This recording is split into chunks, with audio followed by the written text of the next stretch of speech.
آزاد کشمیر کے عوام کے جذبات کی قدر کرتے ہیں، جائز مطالبات کو فوری تسلیم کریں گے۔ آزاد کشمیر میں حکومتی کمیٹی کے ارکان کی میڈیا سے گفتگو۔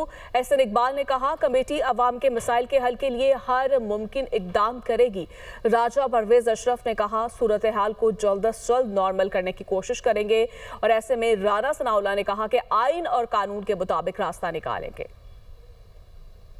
آزاد جموں کشمیر کے عوام محب وطن ہیں، ان کے جو جذبات ہیں ہم ان کی قدر کرتے ہیں۔ ہم ایک اچھے ماحول میں بات چیت کے ذریعے ان تمام مسائل کو حل کرنے میں کامیاب ہو جائیں گے۔ کشمیر کے عوام کو ان کے جو جائز مطالبات ہیں وہ فوراً پورے کیے جائیں، اور اس صورتحال سے جتنی جلدی نکالا جا سکے نکلے۔ ایک ایکشن کمیٹی کا تعلق ہے، یہ بڑے باوقار لوگ ہیں، عزت والے لوگ ہیں، اور میں سمجھتا ہوں کہ اس کا سب سے بہترین حل یہ ہے کہ مل بیٹھ کر گفت و شنید کے ذریعے وہ اپنے مطالبات، جو ان کے جو جائز مطالبات ہیں، ان کو فوری طور پر ایکسیپٹ کرنا چاہیے۔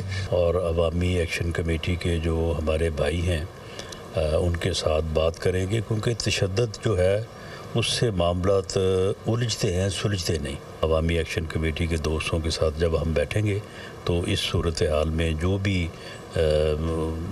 غلط فہمی یا الجھاؤ آیا ہے تو اس کو ہم سلجھا لیں۔ چاہتے ہیں کہ احتجاج ختم ہو اور کشمیری عوام اس مشکل سے باہر نکل آئے۔ اور اب بھی عوامی ایکشن کمیٹی کے جو جائز مطالبات ہوں گے وہ وزیر اعظم صاحب نے کہا ہے، ان کو مانا جائے گا۔ امید ہے کہ انشاءاللہ یہ مسئلہ حل ہو جائے گا۔ ڈائلاگ کے ذریعے، معاملہ فہمی کے ذریعے اپنے ہم بھائیوں کو جو اس وقت ذرا ایجیٹیٹڈ ہے ان کو کول ڈاؤن کر کے ان کی جائز مطالبات کو غور کر کے مان کے ہماری پوری کوشش ہے، اور ہماری جو ایکشن کمیٹی کے نمائندگان ہیں ان سے یہ گزارش ہے کہ معاملات کو پرامن طریقے سے بات چیت کے ذریعے، ڈائلاگ کے ذریعے حل ہونا چاہیے، اور تشدد احتجاج کسی بھی معاملے کا اور مسئلے کا حل نہیں ہے۔